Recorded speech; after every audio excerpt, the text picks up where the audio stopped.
is the grand opening for the Law Shop Alabama. And I wanted to do it this way to have a bit of a workshop or community conversation, really, before the actual ribbon cutting, because I want to show you guys a little bit about me. I don't want to be someone that's just showing up saying, hey, okay, give me some business and then going on.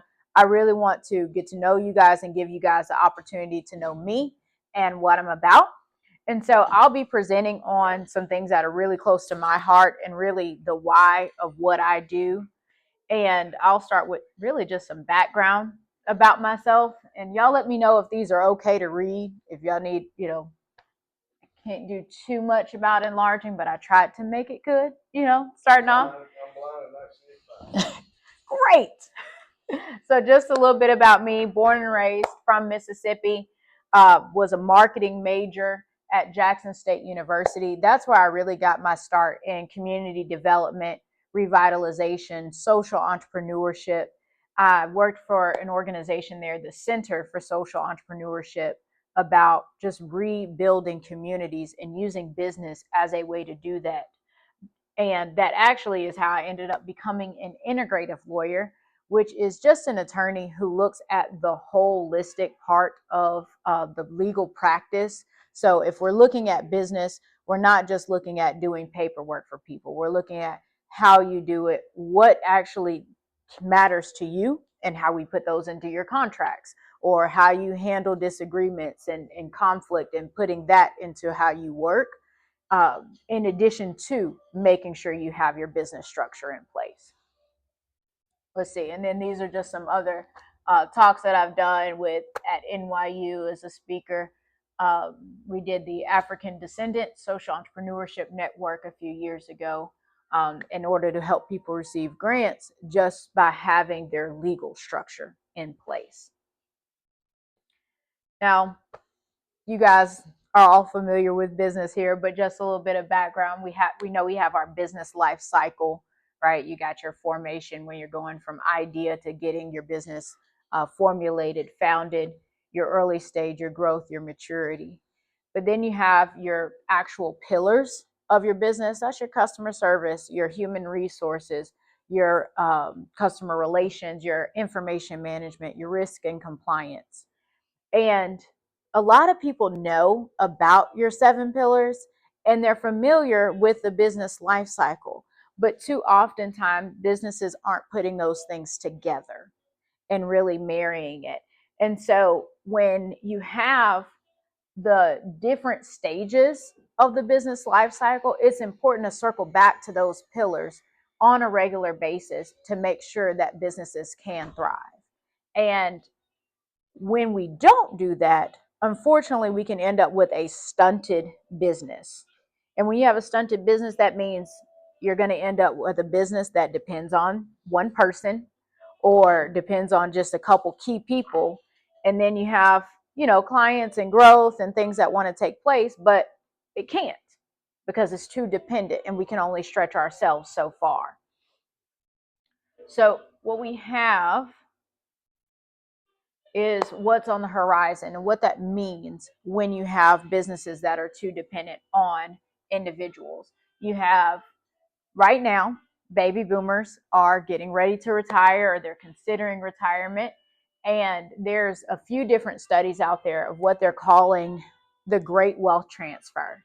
And that is, they range from, some estimates are $84 trillion and others are $124 trillion of assets that are going to be transferred from baby boomers to millennials and Gen Z and some of Gen X as well. But the thing is that when it comes to small businesses, too often those businesses aren't actually being transferred and they're just shutting down. And so you have this potential for this gap when it comes to the workforce, because these small businesses are employing people, right? We have our larger companies, but they can only employ so many. Small businesses employ the majority of people in the United States. And so you have small businesses that are closing by these baby boomers. And then you have AI and automations, and those are changing the way that we work. And then you have rural communities that are searching for economic development opportunities, but where are they if the businesses are shutting down or if the baby boomers are retiring? And you have people that are consumers specifically that are looking for outlets. In other words, people are looking for places to spend their money, but we're looking short on businesses. But after all that sad news, there is some hope. We have, like I mentioned, in this great wealth transfer, specifically with your small businesses, there's about 5 trillion of those dollars that are specifically expected to transfer from one business to another. So that means that um, individuals that may have not had the opportunity to start a business previously or get into a certain industry, they have more access now than ever to get into business and to increase their business opportunities. And you have, technology that's changing the way that we work and the way that we live. That means that construction is still happening. And ironically, construction is one of the main industries that are looking at this wealth transfer because they're oftentimes employed by underrepresented groups. And so you have that, micro businesses, local food systems, all of these things are open for business. They're open for people. Actually, I think it's on the next slide here. Yes. But you have, as these businesses are shutting down or getting ready to wind down and evolve, you have the flip side of these new opportunities being brought up. For example, I mentioned construction of these centers. So you have opportunities for people to acquire a business or expand their business by merging with someone else, and then increase their capabilities when it comes to these centers. On the flip side of that, since COVID, we have seen an increase in like the DIY building and an interest in sustainable building practices on the day-to-day consumer front. And they are looking for outlets of people to teach them how to do things like construction and electric on a smaller scale. So you have not only businesses who can do the traditional customers of the building of these centers and things like that, but you also have the opportunity to do like, for example, Airbnb, they have experiences that you can do on there. You can do more than just book a place to stay. Well, if you come in there for an experience of how to build a cabinet and do a little bit of woodwork, you and your friends, for a couple $100 a pop, now that person who was originally just looking at construction and, trying to get contracts there, now they have an additional outlet for revenue. So not only have we kept a business in the community, they've also expanded their opportunities for revenue streams, and they're helping the community around them to be more sustainable by making sure that they have quality living practices. It's an all around win win as long as we capture the opportunity. But the question is, how do we do that? And what we really need to capture these opportunities that are right here in front of us. And that's where succession planning comes in. That's where continuity planning comes in. I myself am the daughter of an entrepreneur. I am the niece of many entrepreneurs and the granddaughter of a couple entrepreneurs. And one thing that has reigned again and again, and that I've seen in each of these practices and participated in, is having somebody else who is working with that owner to not only tell them this is what you have in order to continue to function, but let's make this thing run without you so you can go on vacation with your family, right? Or let's make this thing run without you so that you have long-term sustainability in your workforce. Like today, my dad is here, but he still runs his landscape company. So right now, the guys are out cutting and they're working on quotes and they're getting the things done so that that business can still be preserved even without his influence.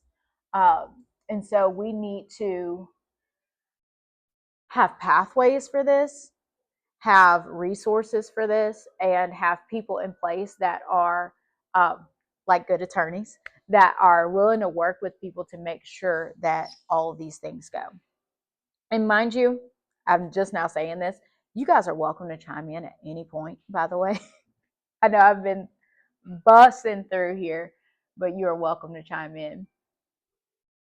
Now, how to know if this actually applies to you and to your business or to someone you know. This is one of the key questions that I tell people to ask. If the key person at your organization was not available, what would actually happen and what would break? I was talking with someone who works in insurance, and they're a life insurance broker. They said, oh, okay, well, we have something in our life insurance, and it's essentially where if you were to get injured and you can't work, or you're chronically disabled, then your life insurance policy can kick in and you can still be earning. And I said, that's great, that's fine, but what actually happens to the business? You've got money, and that's good, right?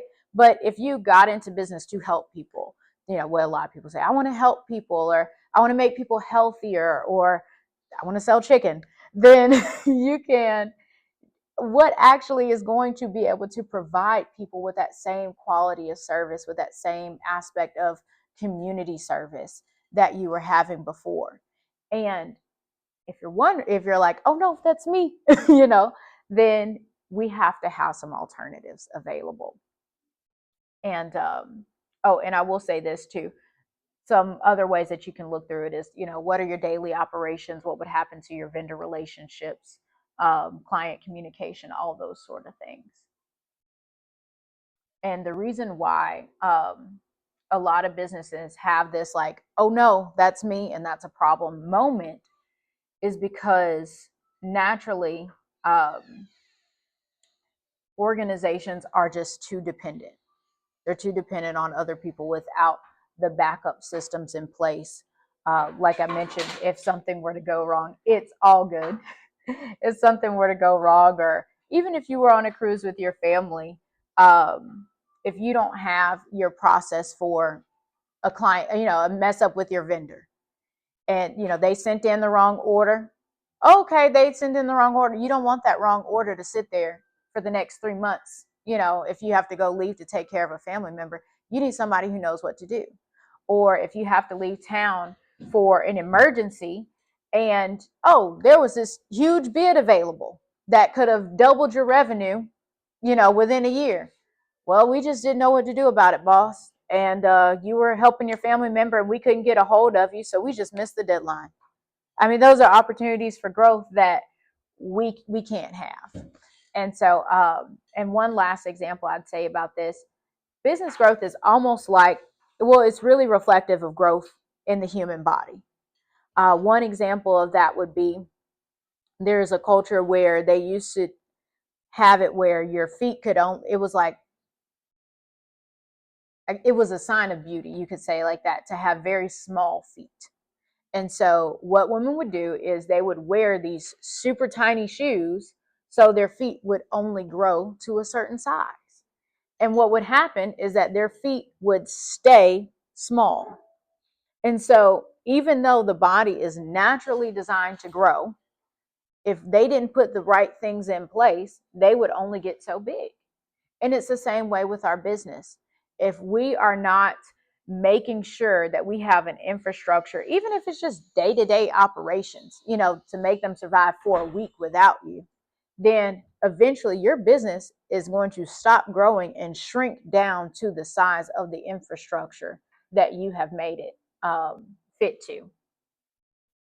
And so I won't go through everything on this list, but here's just a few easy things that, if put in place and done, can easily help organizations to make sure that they have a sustainable infrastructure. And this is really like, you want to know my heart and what we do at the law shop, like this is it. if you're ever curious, because and this is what I mean about integrative law as well. This is more than making sure we got our contracts in place. This is doing a stress test to find out what is going to happen if you're not available. This is saying, how are we delegating? This is saying put a plan in place, not just for, okay, I'm going to retire and we winded down the business and it's done and it's over, but let's see if we can work out some passive income. Let's see if maybe we can put you on the board for the business and get a little funding there, and it's still run, perfectly fine without you being there. Let's see if we can do an employee buyout, where your employees are able to take over the business because they're the ones who have been hopefully doing the majority of the work by the time you're getting ready to retire. Just exploring those options, taking action. And then one thing that's not mentioned here is to make sure that we have, in the state of Alabama, there's actually not one, and I'm looking into that at the moment, but entrepreneurship through acquisition programs. That is saying people who don't have a business and who are looking to buy a business, having someone to work with them after that acquisition happens. Having someone that's saying, this isn't just leadership training, this is transitional coaching. This is making sure that as you're working with these new employees that you haven't had before, right? Because you acquired them with the business potentially. So making sure, what are you doing with them? How can we make sure we have a policy that reflects your values and the values of the people that you work with, so that you have continuity throughout this process? So really the goal is not just starting businesses, which those are good and we want to keep doing that, but the goal is building organizations that last. Because one of the things that I've learned is that businesses, organizations, they don't fail just because people lack vision or passion. Those are important, but they struggle because you have knowledge, systems, and responsibilities that it's like they're trapped. Like I mentioned before, it's like they can't grow past a certain point because the infrastructure and the sustainable systems just aren't there. So one of the ways that I and the law shop are here in Bullitt County and excited to be here is to help create sustainable systems that include risk reduction and infrastructure in operations, but really looking forward to that continuity of business. So I'm going to stop here.